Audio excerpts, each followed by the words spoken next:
मुझे बताया गया है कि ये उड़ीसा में अब तक की सबसे बड़ी बिजनेस समिट है।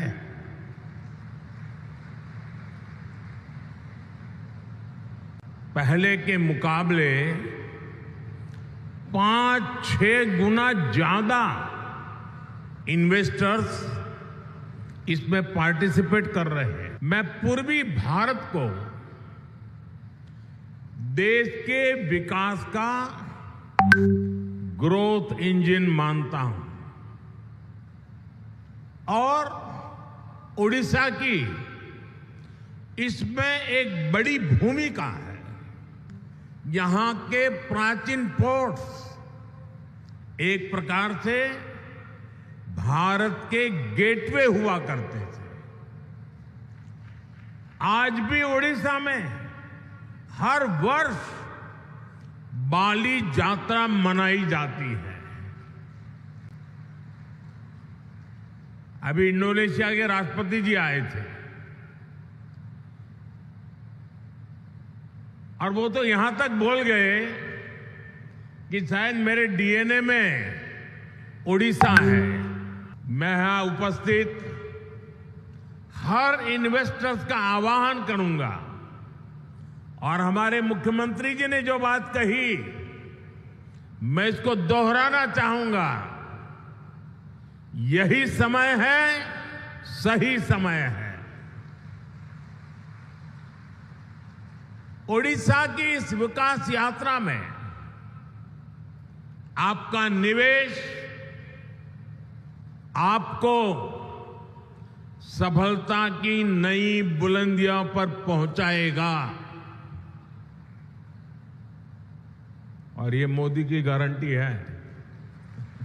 उड़ीसा बहुत जल्द विकास की उस ऊंचाई पर पहुंचेगा जहां पहुंचने की किसी ने कल्पना तक नहीं की है। उड़ीसा में जो रिसोर्सेज हैं उससे जुड़ी इंडस्ट्रीज भी यहीं लगे। इस दिशा में हमारी सरकार काम कर रही है। जय जगन्नाथ। कार्यक्रम में उपस्थित उड़ीसा के गवर्नर श्री हरि बाबू, यहां के लोकप्रिय मुख्यमंत्री श्री मोहन चरण मांझी जी, केंद्रीय मंत्रिमंडल के मेरे साथी मंत्रीगण, उड़ीसा सरकार के मंत्री, सांसदगण, विधायकगण, उद्योग और व्यापार जगत के प्रमुख उद्यमी साथी, देश और दुनिया के इन्वेस्टर्स और उड़ीसा के मेरे प्यारे भाई और बहनों, जनवरी महीने में यानी 2025 के प्रारंभ में ही उड़ीसा का ये मेरा दूसरा दौरा है। कुछ दिन पहले ही मैं यहां प्रवासी भारतीय दिवस के आयोजन का हिस्सा बना था। अब आज यहां उत्कर्ष ओडिशा कॉन्क्लेव में आपके बीच आया हूं। मुझे बताया गया है कि ये उड़ीसा में अब तक की सबसे बड़ी बिजनेस समिट है।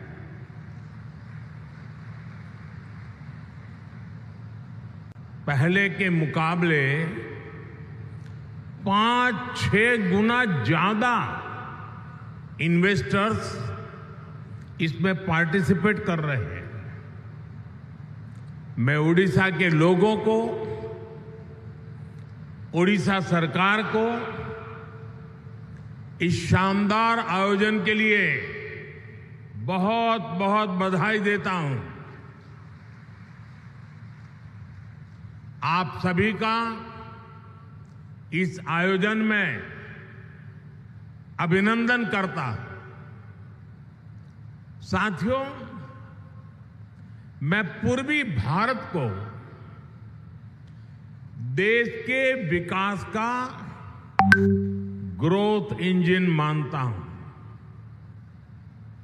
और उड़ीसा की इसमें एक बड़ी भूमिका है। इतिहास साक्षी है, जब ग्लोबल ग्रोथ में भारत की एक बड़ी हिस्सेदारी थी, तब पूर्वी भारत का अहम योगदान था।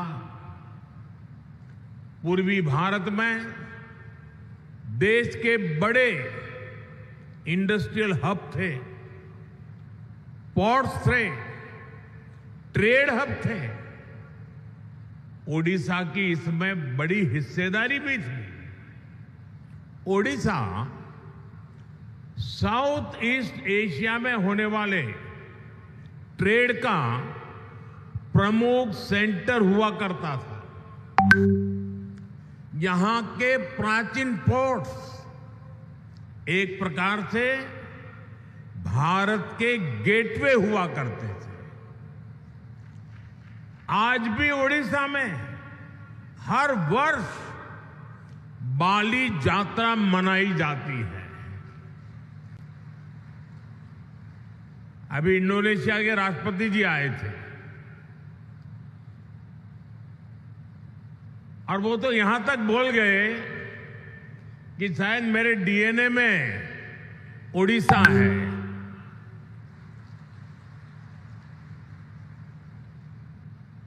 साथियों, ये ओडिशा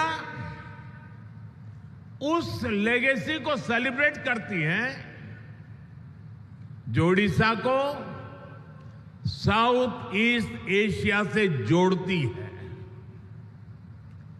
अब 21वीं सदी में ओडिशा अपनी उस गौरवशाली विरासत को फिर से रिवाइव करने में जुट गया है। हाल में ही सिंगापुर के प्रेसिडेंट ओडिशा होकर गए हैं। सिंगापुर ओडिशा के साथ संबंधों को लेकर बहुत ही उत्साहित है। आसियान देशों ने भी ओडिशा के साथ ट्रेड और ट्रेडिशन के कनेक्ट को मजबूती देने में दिलचस्पी दिखाई है। आज इस क्षेत्र में संभावनाओं के इतने द्वार खुल रहे हैं जितने आजादी के बाद पहले कभी नहीं खुले। मैं यहां उपस्थित हर इन्वेस्टर्स का आह्वान करूंगा और हमारे मुख्यमंत्री जी ने जो बात कही, मैं इसको दोहराना चाहूंगा। यही समय है, सही समय है। ओडिशा की इस विकास यात्रा में आपका निवेश आपको सफलता की नई बुलंदियों पर पहुंचाएगा और ये मोदी की गारंटी है।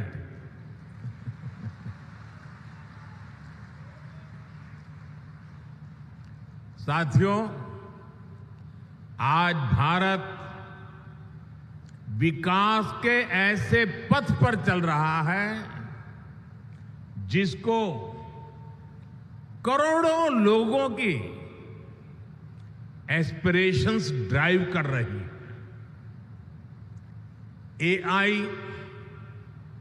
एआई का युग है। आर्टिफिशियल इंटेलिजेंस ही इसकी चर्चा है, लेकिन भारत के लिए तो एआई सिर्फ नहीं, एस्पिरेशन ऑफ इंडिया हमारी ताकत है। और एस्पिरेशन तब बढ़ती है जब लोगों की नीड्स पूरी होती है। बीते दशक में करोड़ों देशवासियों को एम्पावर करने का लाभ आज देश को दिख रहा है। उड़ीसा भी इसी एस्पिरेशन को रिप्रेजेंट करता है।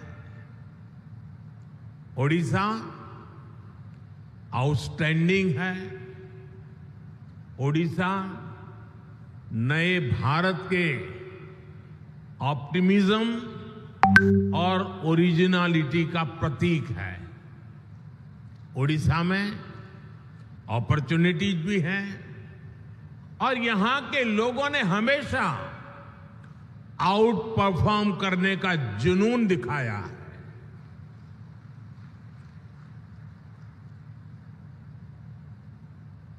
मैंने गुजरात में उड़ीसा से आने वाले साथियों के कौशल, उनकी मेहनत, उनकी ईमानदारी को खुद अनुभव किया है। इसलिए आज जब ओडिशा में नए अवसर बन रहे हैं तो मेरा पक्का विश्वास है ओडिशा बहुत जल्द विकास की उस ऊंचाई पर पहुंचेगा जहां पहुंचने की किसी ने कल्पना तक नहीं की है। मुझे खुशी है कि मुख्यमंत्री मोहन चरण मांझी जी की पूरी टीम उड़ीसा के विकास को तेज गति देने में जुटी है। Food processing, petrochemical, port-lead development, fisheries, IT, edutech, textile, tourism, mining, green energy, ऐसी हर इंडस्ट्री में उड़ीसा भारत के लीडिंग राज्यों में से एक बन रहा है। साथियों, भारत आज बहुत तेज गति से दुनिया की तीसरी बड़ी इकोनॉमी बनने की तरफ आगे बढ़ रहा है। $5 ट्रिलियन इकोनॉमी का पड़ाव भी अब ज्यादा दूर नहीं है। बीते दशक में मैन्युफैक्चरिंग में भी भारत की ताकत सामने आने लगी है। अब भारत की इकोनॉमी के विस्तार के दो बड़े पिलर हैं। एक हमारा इनोवेटिव सर्विस सेक्टर और दूसरा भारत के क्वालिटी प्रोडक्ट्स। देश की तेज प्रगति सिर्फ रॉ मटेरियल के एक्सपोर्ट पर संभव नहीं है। इसलिए हम पूरे इकोसिस्टम को बदल रहे हैं, नए विजन के साथ काम कर रहे हैं। यहां से मिनरल निकले और फिर एक्सपोर्ट होकर के दुनिया के किसी देश में पहुंचे, वहां पर वैल्यू एडिशन हो, कोई नया प्रोडक्ट बने और फिर वो प्रोडक्ट भारत में वापस आए, ये ट्रेंड मोदी को मंजूर नहीं है।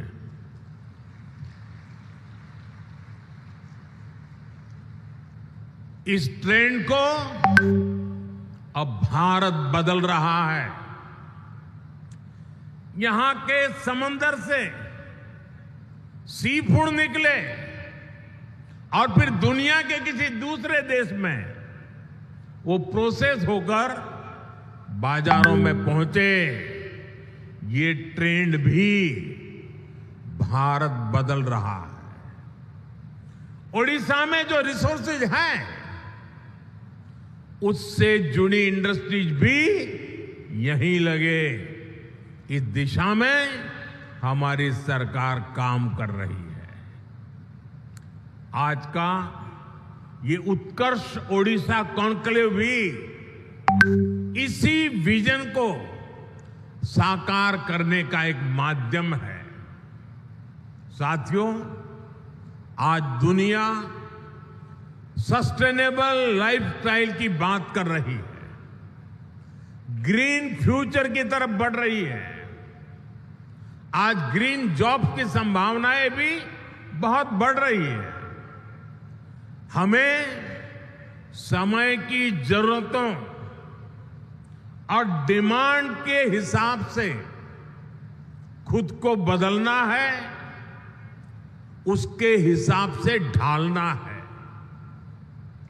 इसी सोच के साथ ही भारत ग्रीन फ्यूचर पर, ग्रीन टेक पर इतना फोकस कर रहा है। सोलर हो, विंड हो, हाइड्रो हो, ग्रीन हाइड्रोजन हो, ये विकसित भारत की एनर्जी सिक्योरिटी को पावर करने वाले हैं। इसके लिए ओडिशा में बहुत सारी संभावनाएं हैं। आज देश में हमने राष्ट्रीय स्तर पर ग्रीन हाइड्रोजन मिशन और सोलर पावर मिशन शुरू किए हैं। ओडिशा में भी रिन्यूएबल एनर्जी से जुड़ी इंडस्ट्री को प्रमोट करने के लिए बड़े पॉलिसी डिसीजंस हो रहे हैं। हाइड्रोजन एनर्जी के प्रोडक्शन के लिए भी यहां काफी सारे कदम उठाए जा रहे हैं। साथियों, ग्रीन एनर्जी के साथ साथ ओडिशा में पेट्रो और पेट्रोकेमिकल सेक्टर के विस्तार के लिए भी इनिशिएटिव लिए जा रहे हैं। पारादीप और गोपालपुर में डेडिकेटेड इंडस्ट्रियल पार्क्स और इन्वेस्टमेंट रीजन्स बन रहे हैं। इस सेक्टर में भी इन्वेस्टमेंट के लिए बहुत अधिक संभावनाएं हैं। मैं ओडिशा सरकार को बधाई दूंगा कि ओडिशा के अलग अलग रीजन की संभावनाओं को देखते हुए वो तेजी से निर्णय ले रही है, नया इकोसिस्टम विकसित कर रही है। साथियों, 21वीं सदी के भारत के लिए ये दौर कनेक्टेड इंफ्रास्ट्रक्चर का है, मल्टी मॉडल कनेक्टिविटी का है। जिस स्केल पर, जिस स्पीड से भारत में आज स्पेशलाइज्ड इंफ्रास्ट्रक्चर का निर्माण हो रहा है, वो भारत को इन्वेस्टमेंट का शानदार डेस्टिनेशन बना रहा है। डेडिकेटेड फ्रेट कॉरिडोर से ईस्ट और वेस्ट की कोस्टलाइन को कनेक्ट किया जा रहा है। देश का एक बड़ा हिस्सा जो लैंडलॉक था, उसको भी अब समंदर तक तेज एक्सप्रेस से मिलने लगी है, तेज एक्सेस मिलने लगी है। आज देश में दर्जनों ऐसे इंडस्ट्रियल शहरों का निर्माण किया जा रहा है जो प्लग एंड प्ले सुविधाओं से लैस होंगे। ओडिशा में भी ऐसी ही संभावनाओं को बढ़ाया जा रहा है। यहां रेलवे और हाईवे नेटवर्क से जुड़े हजारों करोड़ रुपए के प्रोजेक्ट चल रहे हैं। ओडिशा में इंडस्ट्री की लॉजिस्टिक कॉस्ट कम हो, इसके लिए सरकार यहां के पोर्ट्स को इंडस्ट्रियल क्लस्टर से जोड़ रही है। यहां पुराने पोर्ट्स का विस्तार के साथ ही नए पोर्ट भी बनाए जा रहे हैं। यानी उड़ीसा ब्लू इकोनॉमी के मामले में भी देश के टॉप के राज्यों में शामिल होने वाला है। साथियों, सरकार के इन प्रयासों के बीच मेरा आप सभी से कुछ आग्रह भी है। आप तेजी से बदलती दुनिया में ग्लोबल सप्लाई चेन से जुड़ी चुनौतियों को देख रहे हैं। भारत बिखरी हुई सप्लाई चेन और इंपोर्ट आधारित सप्लाई चेन पर ज्यादा भरोसा नहीं कर सकता। हमें भारत में ही एक ऐसी सशक्त सप्लाई और वैल्यू चेन बनानी है जिस पर वैश्विक उतार चढ़ाव का कम से कम असर पड़े। ये सरकार के साथ साथ इंडस्ट्री का भी बहुत बड़ा दायित्व है। इसलिए आप जिस भी इंडस्ट्री में हैं, उससे जुड़े एमएसएमईज को सपोर्ट करें, उनकी हैंड होल्डिंग करें। आप ज्यादा से ज्यादा युवा स्टार्टअप को भी सपोर्ट करें। साथियों, आज कोई भी इंडस्ट्री नई टेक्नोलॉजी के बिना ग्रो नहीं कर सकती। ऐसे में रिसर्च और इनोवेशन बहुत जरूरी है। सरकार देश में रिसर्च से जुड़ा एक बहुत वाइब्रेंट इकोसिस्टम बना रहा है। इसके लिए एक स्पेशल फंड भी बनाया गया है। इंटर्नशिप और स्किल डेवलपमेंट के लिए एक स्पेशल पैकेज घोषित किया गया है। इसमें भी इंडस्ट्री खुलकर आगे आए, सरकार के साथ मिलकर काम करे, ये सभी की अपेक्षा है।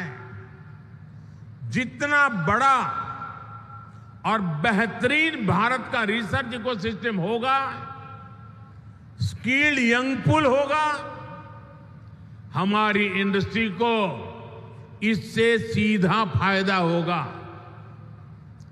मैं इंडस्ट्री के सभी साथियों, ओडिशा सरकार से कहूंगा कि आप सभी मिलकर यहां एक आधुनिक इकोसिस्टम का निर्माण करें। एक ऐसा इकोसिस्टम जो ओडिशा के एस्पिरेशन के साथ चले, यहां के नौजवानों को नए मौके दे।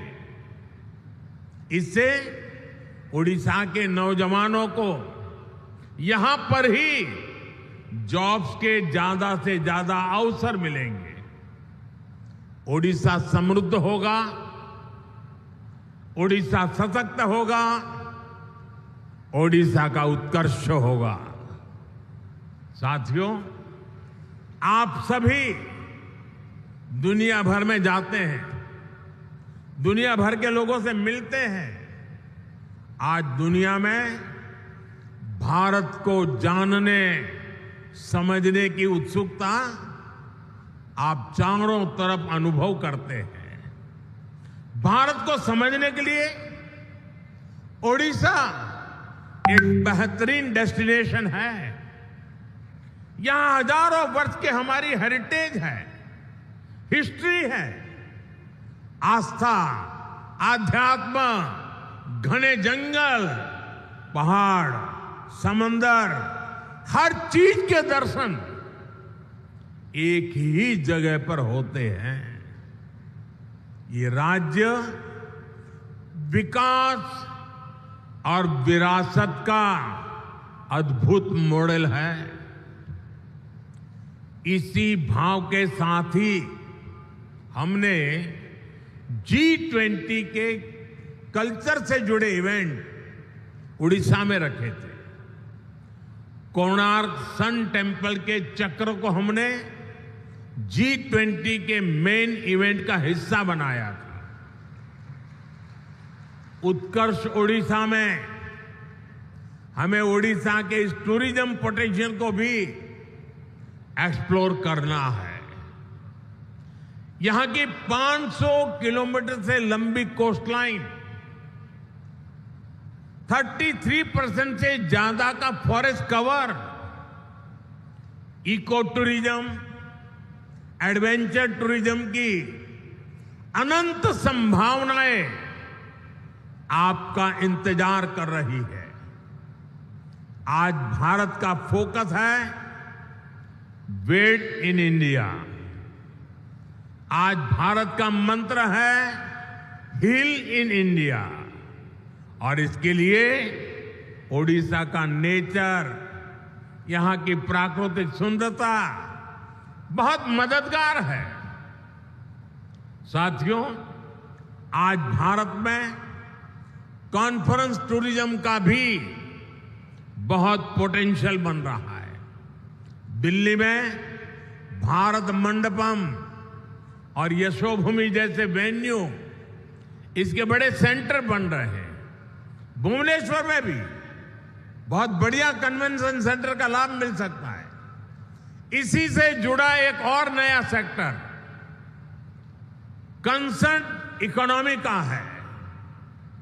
जिस देश में म्यूजिक, डांस, स्टोरी टेलिंग की इतनी समृद्ध विरासत है, जहां युवाओं का इतना बड़ा पूल है जो कंसर्ट्स का बहुत बड़ा कंज्यूमर है, वहां कंसर्ट इकोनॉमी के लिए अनेक संभावनाएं हैं।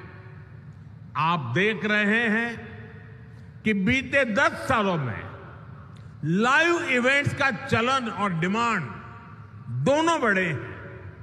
पिछले कुछ दिनों में आपने मुंबई और अहमदाबाद में हुए कोल्ड प्ले कॉन्सर्ट की शानदार तस्वीरें देखी होगी। ये इस बात का प्रमाण है कि लाइव कॉन्सर्ट्स के लिए भारत में कितना स्कोप है। दुनिया के बड़े बड़े कलाकार, बड़े बड़े आर्टिस्ट भी भारत की तरफ आकर्षित हो रहे हैं। कंसर्ट इकोनॉमी से टूरिज्म भी बढ़ता है और बड़ी संख्या में जॉब्स क्रिएट होती है। मेरा राज्यों से, प्राइवेट सेक्टर से आग्रह है कि कंसर्ट इकोनॉमी के लिए जरूरी इंफ्रास्ट्रक्चर पर फोकस करें, जरूरी स्किल्स पर फोकस करें। इवेंट मैनेजमेंट हो, आर्टिस्ट की ग्रूमिंग हो, सिक्योरिटी और दूसरे इंतजाम हो, इन सभी में नई संभावनाएं बन रही है। साथियों, अगले महीने ही भारत में पहली बार वर्ल्ड ऑडियो विजुअल समिट यानी वेव्स होने वाली है। यह भी एक बहुत बड़ा आयोजन होगा। ये भारत की क्रिएटिव पावर को दुनिया में नई पहचान दिलाएगा। राज्यों में इस तरह के इवेंट से भी जो रेवेन्यू जनरेट होता है, जो परसेप्शन बनता है, वो भी इकोनॉमी को आगे बढ़ाता है। और ओडिशा में भी इसकी बहुत संभावनाएं हैं। साथियों, विकसित भारत के निर्माण में ओडिशा की बड़ी भूमिका है। ओडिशा वासियों ने समृद्ध ओडिशा के निर्माण का संकल्प लिया है। इस संकल्प की सिद्धि के लिए केंद्र सरकार की तरफ से हर संभव सहयोग मिल रहा है। ओडिशा के प्रति मेरा स्नेह आप सब भली भांति जानते हैं। प्रधानमंत्री के तौर पर ही मैं यहां करीब करीब 30 बार आ चुका हूं। आजादी से अब तक जितने प्रधानमंत्री होंगे वो सब मिलाकर के जितनी बार आए होंगे उससे मैं ज्यादा बार ओडिशा आया हूं। यह आपका प्यार है। यहां के ज्यादातर जिलों में जा चुका हूं। मुझे ओडिशा के सामर्थ्य पर भरोसा है। यहां के लोगों पर भरोसा है। मुझे विश्वास है कि आप सभी साथियों का इन्वेस्टमेंट आपके बिजनेस और ओडिशा के उत्कर्ष दोनों को नई ऊंचाई देगा। मैं फिर एक बार इस शानदार आयोजन के लिए पूरे ओडिशा वासियों को, यहां की सरकार को बहुत बहुत बधाई देता हूं, धन्यवाद देता हूं। और जो महानुभाव उड़ीसा में संभावनाओं को तलाश रहे हैं, मैं उनको विश्वास दिलाता हूं उड़ीसा सरकार और भारत सरकार पूरी ताकत से आपके साथ खड़ी है। फिर एक बार आप सबको बहुत बहुत शुभकामनाएं, बहुत बहुत धन्यवाद।